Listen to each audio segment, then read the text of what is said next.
கிறிஸ்துவில் அன்புக்குரியவர்களே, வணக்க மாதத்தின் 26ஆம் நாள். மகனின் பணியை தொடங்கி வைத்த அன்னை மரியாள். கானாவூர் திருமணம் ஒரு புதிய தொடக்கம். யோவான் செய்தி 2ஆம் அதிகாரம் 1 முதல் 11. மகனையே உலகிற்கு அறிமுகம் செய்த தாய். கானாவூர் திருமணத்தில் திராட்சரசம் தீர்ந்து போகிறது. அது ஒரு குடும்பத்தின் அவமானம் மட்டுமல்ல, அது ஒரு மகிழ்ச்சியின் முடிவு. இயேசுவிடம் மரியா ரசம் தீர்ந்து விட்டது என்கிறார். இயேசு எனது நேரம் இன்னும் வரவில்லை என்று சொன்ன போதும் மரியாளிடம் அவர்கள் உங்களுக்கு சொல்வதை எல்லாம் செய்யுங்கள் என்றார். இயேசுவின் முதல் அற்புதம் நிகழ காரணமாக இருந்தது மரியாவின் பரிந்துரை. இயேசுவை தனது கருவயிற்றில் சுமந்து உலகிற்கு தந்த மரியா இப்போது கானாவூரில் அவரை மெசியாவாக மீட்பராக உலகிற்கு அறிமுகம் செய்து அவரது புதுப்பணியை தொடங்கி வைக்கிறார். இன்று ஒரு விசேஷம் என்றால் நாம் முதலில் எதை தேடுவோம்? பாயசம் சரியா இருக்கா, சாப்பாடு பத்தலனா என்ன பண்றது என்று பதற்றப்படுவோம். நமது விசேஷங்களில் நாம் காட்டும் இந்த பதட்டம் மற்றும் பயத்தை அன்னை மரியா கானாவூர் திருமணத்தை கையாண்ட விதத்தோடு ஒப்பிட்டு பார்ப்பது நமது கடமையாயிருக்க. முகம் பார்க்கும் உலகம், அகம் பார்க்கக்கூடிய அன்னை. ஒரு விசேஷம் சாப்பாடு குறையும் போது நாம் ஏன் பதட்டப்படுகிறோம்? அங்கே பசியை பற்றிய கவலையை விட ஊர் என்ன சொல்லுமோ என்ற கௌரவ பயன்தான். மற்றவர்கள் என்ன சொல்லுவார்களோ என்கிற அச்சம்தான். அது அவமானத்தின் இருள். கானாவூர் திருமணம் ரசம் தீர்ந்து போனது என்பது வெறும் தானம் தீர்ந்தது அல்ல, அது புதுமண தம்பதியின் எதிர்காலமே கேள்விக்குறியாக்கும் ஒரு சமூக அவமானம். இன்னும் நம்முடைய காலகட்டத்தில் கூட ஒரு திருமண வீட்டில் உணவு இல்லை என்றால் அது பெரும் பிரச்சனையாக மாறிவிடும். மரியா கலங்கரை விளக்கமாக அங்கு உதவுகிறார். உறவினர்களில் பாயாசத்தையும் பற்றியும் சாப்பாட்டை பற்றியும் குறை சொல்ல தயாரை கொண்டிருந்த 2 நேரத்தில் மரியா ஒரு கலங்கரை விளக்கமாக மாறுகிறார். அவர் குறையை கண்டு புறம் பேசவில்லை, மாறாக குறையை தீர்க்க இறைவனிடம் பேசுகிறார். நாம் குறையை கண்டு புறம் பேசுவிட குறையை தீர்க்க இறைவனிடம் பேச வேண்டும். இன்று நாம் அடுத்தவர் வீட்டில் விசேஷம் என்றால் சாப்பாடு சரியில்லை என்று விமர்சிக்கிறோம். ஆனால் மரியா நமக்கு கற்றுத்தருவது குறைகளை கண்டு விமர்சிக்காதே, அந்த பற்றாக்குறையை இறைவனிடம் கொண்டு செல். குறைகளை கொண்டு விமர்சிக்காமல் அந்த பற்றாக்குறை இறைவனிடம் கொண்டு செல்வோம். அடுத்து பதட்டமும் ஆங்ஸைட்டியும், அதாவது பதட்டமும் பக்குவம். விசேஷங்கள் நம் பதட்டம் பெரும்பாலும் தீர்வுகளை நோக்கி இருப்பதில்லை, அது குழப்பத்தை நோக்கி இருக்கிறது. சாப்பாடு பற்றவில்லை என்றால் சமையல்காரனை திட்டுவோம், சண்டை போடுவோம், பதட்டத்தில் வேலையை கொடுப்போம். மரியா பக்குவம் என்ன? மரியா பதட்டப்படவில்லை. அவர் மிக நிதானமாக ரசம் தீர்ந்து விட்டது என்று ஒரு வரியில் இயேசுவிடம் சொன்னார். அதன் பின் அவர் சொன்னதை செய்யுங்கள், செல்வதை செய்யுங்கள் என்று பணியாளரிடம் தயார் செய்கிறார். பதட்டம் என்பது கடவுள் இல்லை என்று நினைப்பது, பக்குவம் என்பது கடவுள் பார்த்துக் கொள்வார் என்று நம்புவது. நாம் பதட்டப்படுகிறோமா, பக்குவப்படுகிறோமா? மரியா ஒரு வெற்று பாத்திரமாக இறைவன் செயலுக்கு தன்னை தயாரித்ததால் அங்கே அற்புதம் நடக்கிறது. இது நம்முடைய வீட்டு விசேஷங்கள் நடக்கும் ஒரு வேடிக்கையான விஷயம் என்ன? பந்தி நடக்கும் போது பாயாசம் தின்று விட்டால் வீட்டுக்காரர் சமையறைக்கு போய் சமயக்காரன் சண்டை போடுவார். ஐயா, 500 பேருக்கு சொன்னனே, இப்ப 300 பேர் தானே திந்துடுச்சே.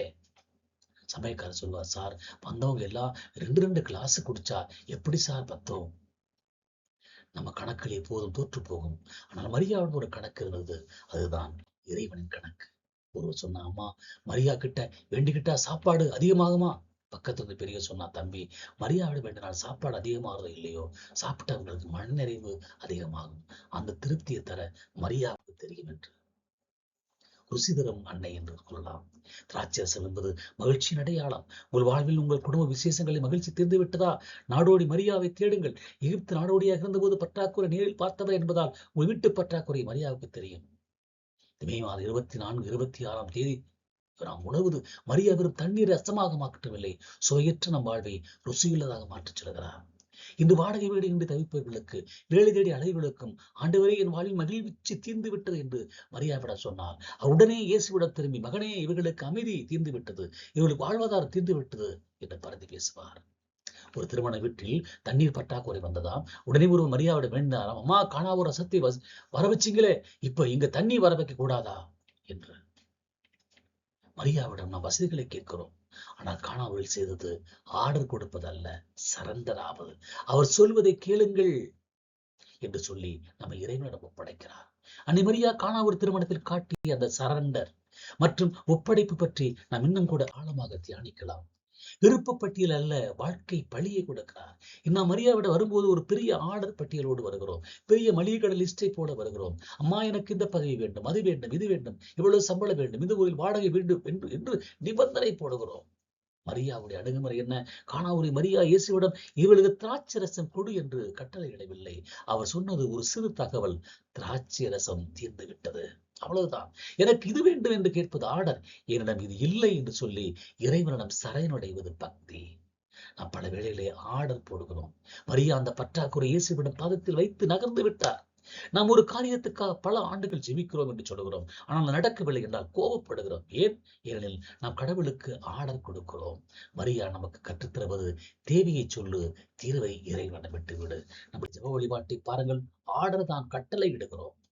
அவர் சொல்வதை செய்யுங்கள் என்று அன்னை மரியாள் கூறுகிறார். மரியா தன்னை ஒரு வெற்று பாத்திரமாக மாற்றிக்கொண்ட தருணம் இது. இயேசுவை மையப்படுத்துகிற தருணம் இது. மரியா நினைத்திருந்தால், நான் தான் தாய், நான் சொல்கிறேன் செய் என்ற அதிகாரத்தை பயன்படுத்தியிருக்கலாம். ஆனால் அவர் சொல்வதை செய்யுங்கள் என்று சொல்லி எல்லா அதிகாரத்தையும் கவனத்தையும் இயேசுவின் பக்கம் திருப்புகிறார். ஒரு கலங்கரை விளக்கும் கப்பலுக்கு தன்னை காட்டாது, கரையைத்தான் காட்டும். அதுபோல மரியா தன்னை முன்னிறுத்தாமல் இயேசுவை முன்னிறுத்துகிறார். நான் சொல்வதை கேள் என்று சொல்வது அகந்தை, அவர் சொல்வதை கேள் என்பது சரணாகதி. மரியா தன்னிடம் வைத்துக் கொள்ளாமல் தம் கரங்களை பிடித்து இயேசுவிடம் ஒப்படைக்கிறார். இன்னொரு பக்தர் கேட்டார். அந்தோனியார் சுரூபத்தில் முன்னின்று வேண்டினாராம், அந்தோனியாரே, என் பையனுக்கு வெளிநாட்டு வேலை கிடைக்கணும், இல்லைன்னா நாங்க உண்டியல காசு போட மாட்டேன்.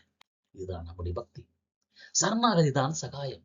மே மாதம் 24ஆம் நாள் தேதியான தியானித்து சகாயனை செய்ய மிகப்பெரிய சகாயம் இது. சிலுவை தானே சுமப்பது அல்ல, சிலுவை இயேசுவின் சிலுவையோடு இணைக்க கற்றுத்தருவது. மரியா எகிப்தில் இருந்தபோது இயேசுவின் எந்த வசதியும் இல்லை, சரண்டர் மட்டுமே செய்தார். இந்த வாடகை வீடு இந்த தவிப்பவர்களுக்கு, வேலையின்றி அலைகளுக்கும், அம்மா நான் தோற்றுவிட்டேன், என்னை முழுமையாக ஒப்படைக்கிறேன் என்று சொல்லியிருப்பார். நீங்கள் ஆர்டர் செய்ததை விட 1000 மடங்கு மேலான ஒரு வாழ்வை இயேசு உங்களுக்கு தருவார். எனவே மே மாதத்தின் 24ஆம் தேதி, 26ஆம் தேதி, 24 சகாய தாயினுடைய அன்னையை பரலை வல்லமையை நாம் தியானித்தோம். 26ஆம் தேதி நாம் தியானிக்க வேண்டியது அன்னை மரியாவுடைய உன்னத குணங்கள். தாழ்ச்சி, இரக்கம், கருணை, பணிவு, சரண்டர். மரியா கடவுளுக்கு சொன்னாம், நாசரேத்தில் குழந்தையை தந்தது. கானாவூரில் அவர் சொல்வதை செய்யுங்கள் என்ற வார்த்தை உலகிற்கு மீட்பை தந்தது. நோக்கம் என்ன? மே மாதத்தில் அன்னைக்கு சூட்டும் பூக்கள் நம்முடைய கீழ்ப்படிதல் என்ற பூக்களாக இருக்கட்டும். இயேசு பணியாளரிடம் ஜாடிகளை தண்ணி நிரப்புங்கள் என்றார். அவர்களுக்கு திராட்சரசம் வேணும் தான் வேணும், நீங்க தண்ணீரை கேட்கிறீங்களே என்று எதிர்கேள்வி கேட்கவில்லை. இன்று நாம் எப்படி இருக்கிறோம்? சாமி கிட்ட போய், ஆண்டவரே எனக்கு ஒரு கார் கொடுங்க என்று கேட்போம்.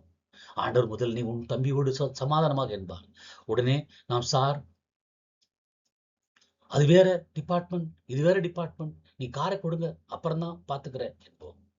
கீழ்ப்படிதல் எல்லாம் அற்புதம் நடக்காது. கீழ்ப்படிதல் இல்லாமல் அற்புதம் நடக்காது. மரியா ஜாடிகளை தயார் செய்தார், இயேசு அதை நிரப்பினார். இறுதியாக அன்புக்குரியவர்களே, அவர் உங்களுக்கு சொல்வதையெல்லாம் செய்யுங்கள் என்ற வார்த்தை அன்னை மரியா உலகிற்கு அந்த மிகப்பெரிய வில். இயேசுவின் பணியை தொடங்கி வைத்த அதே அன்னை இன்னும் உங்கள் வாழ்விலும் ஒரு புதிய தொடக்கத்தை தர காத்திருக்கிறார். நீங்கள் நாடோடியாக அலைந்தாலும், வாடகை வீடு இன்றி தவித்தாலும், கடன் பிரச்சனை இருந்தாலும், அன்னை மரியா உங்களை இயேசுவிடம் அழைத்துச் செல்வார். அவர் காட்டும் பாதைகள் நடந்தால் உங்கள் வாழ்வில் தண்ணீர் சுவையாக திராட்சை ரசமாக மாறும். அன்னையே, இயேசுவின் வார்த்தைகளை கீழ்ப்படியும் வரத்தை எங்களுக்கு தாரும். எங்கள் வாழ்வின் பற்றாக்குறைகளை ஒரு பரிந்துரையால் நிறைகளாக்க அருள் புரியும். ஆமென். மரியே வாழ்க. அருளறிந்த மரியே வாழ்க.